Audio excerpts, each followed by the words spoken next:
Hollywood फिल्मों में Israeli lobby की पकड़ लगता है कि कम होती जा रही है। इजरायली लॉबी ने दशकों से हॉलीवुड इंडस्ट्री पर अपना प्रभुत्व रखा है, जिसका हॉलीवुड फिल्मों में दिखता भी है। इसी तरह पूरे अमेरिका में हर जगह इजरायली लॉबी का प्रभुत्व है, लेकिन फिल्म इंडस्ट्री में अब यह पकड़ वह नहीं दिख रही जो पहले हुआ करती थी, क्योंकि हाल ही में एक फिल्म का निर्माण किया गया है जो गाजा में एक बच्ची और उसके पूरे परिवार की गाजा छोड़ते समय रास्ते पर इजरायली सैनिकों द्वारा गोली से मारने की कहानी बताती है। उस बच्ची की मौत हुई और उसकी बातचीत का जो ऑडियो वायरल हुआ, उसने पूरे अमेरिका में बड़े पैमाने पर हत्या की निंदा की गई, लेकिन इजराइल ने वहां पर अपने सैनिक होने से इनकार कर दिया था। लेकिन सैटेलाइट तस्वीरों और कई अन्य चीज़ों के जरिए यह पता चलता है कि उनकी हत्या की गई थी। हम इस फिल्म की इसलिए चर्चा कर रहे हैं कि इसे बनाने में हॉलीवुड के कई बड़े सितारे और ऑस्कर फिल्म बनाने वाले भी शामिल हैं। द वॉइस ऑफ हिंद रजब एक ड्रामा फिल्म है जिसका लेखन और निर्देशक कैथर बेन हानिया ने किया है। यह हिंद रजब नाम 5 वर्षीय फिलिस्तीनी लड़की की हत्या पर आधारित है जो गाजा पट्टी में रहती थी और गाजा पट्टी पर इजरायली आक्रमण के दौरान इजरायली सेना द्वारा मारी गई थी। फिल्म का विश्व प्रीमियर 3 सितंबर 2025 को 82वें वेनिस अंतर्राष्ट्रीय फिल्म महोत्सव की मुख्य प्रतियोगिता में होगा, जहां इसे गोल्डन लायन के लिए नामांकित किया गया था। इसे 98 अकादमी पुरस्कारों में सर्वश्रेष्ठ अंतर्राष्ट्रीय फीचर फिल्म के लिए ट्यूनीशियाई पेविस्ट के रूप में चुना गया था। वहीं दरअसल ये पूरी घटना 29 जनवरी 2024 की है, जब अंतर्राष्ट्रीय रेड क्रॉस और रेड क्रिसेंट मूवमेंट के स्वयंसेवकों को एक आपातकालीन कॉल प्राप्त होती है, जिसमें 5 वर्षीय फिलिस्तीनी लड़की हिंद रजब गाजा पट्टी पर चल रहे इजरायली आक्रमण के दौरान एक कार में फंस गई थी और इसकी कैसे हत्या हुई इसके बारे में दिखाया गया है। इस फिल्म की घोषणा कैथर बेन हानिया ने मई 2025 में की थी। इसकी मुख्य फोटोग्राफी ट्यूनीशिया में पूरी हुई है। इसमें नादिम शेख रूहा, ओडेसा राय और जेम्स विल्सन निर्माता हैं। साथ ही ब्रैड पिट, जैकिन फिनिक्स, रूनी मारा और जोनाथन ग्लेजर, अल्फोंसो क्वारोन और जेमिमा खान, फ्रैंक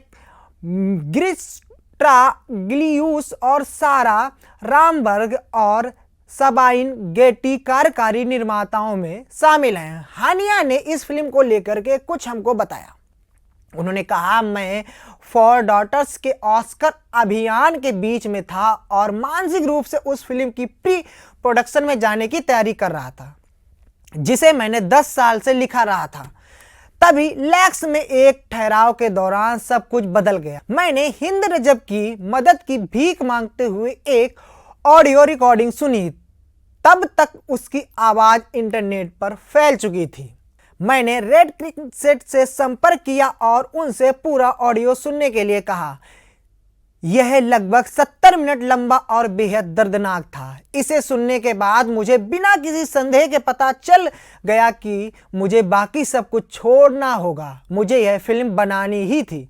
मैंने हिंद की मां से, उन असली लोगों से जो उस कॉल के दूसरी तरफ थे और उन्होंने उसकी मदद करने की कोशिश की थी, लंबी बातचीत की।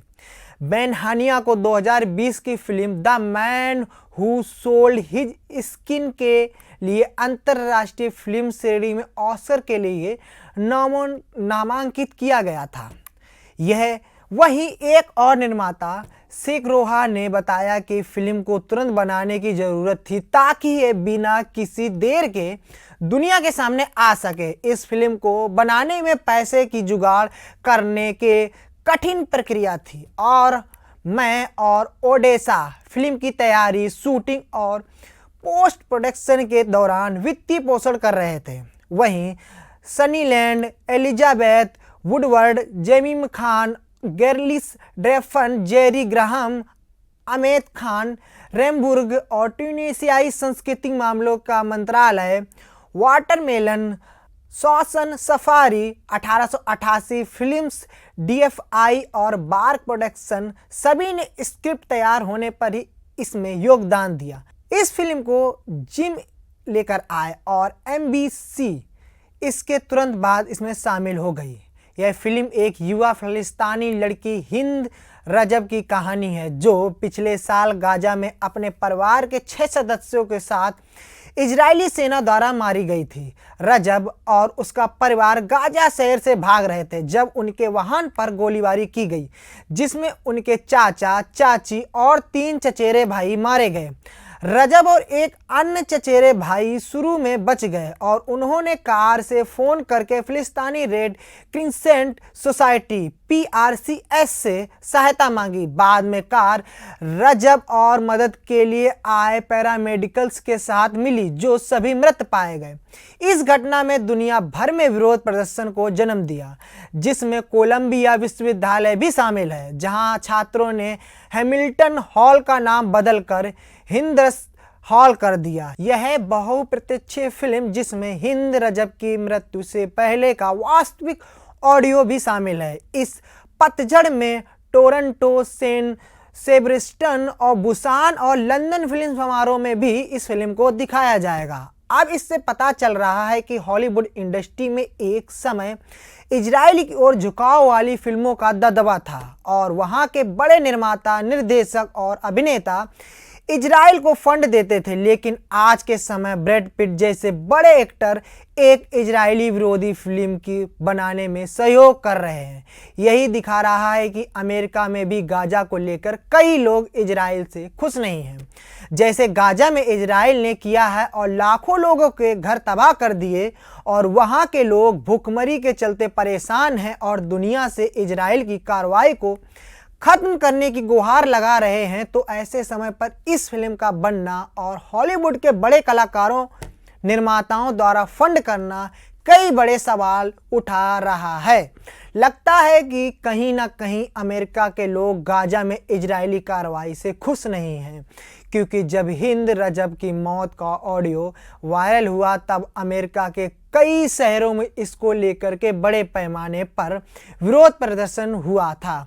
इसके अलावा इजराइल में गाजा से युद्ध बंद करने की मांग तेज होती जा रही है। रविवार को हजारों इजरायलियों ने प्रदर्शन किया और प्रधानमंत्री बेंजामिन नेतन्याहू से गाजा युद्ध को समाप्त करने और शेष बंधकों को रिहा करने के लिए हमास के साथ समझौता करने की मांग की। इजराइल में रविवार का दिन हड़तालों और राष्ट्रव्यापी विरोध प्रदर्शन के नाम रहा, जहां पर फिलिस्तीनी क्षेत्र में एक नया अभियान शुरू करने की सरकारी योजनाओं को लेकर जन आक्रोश लगातार बढ़ रहा है।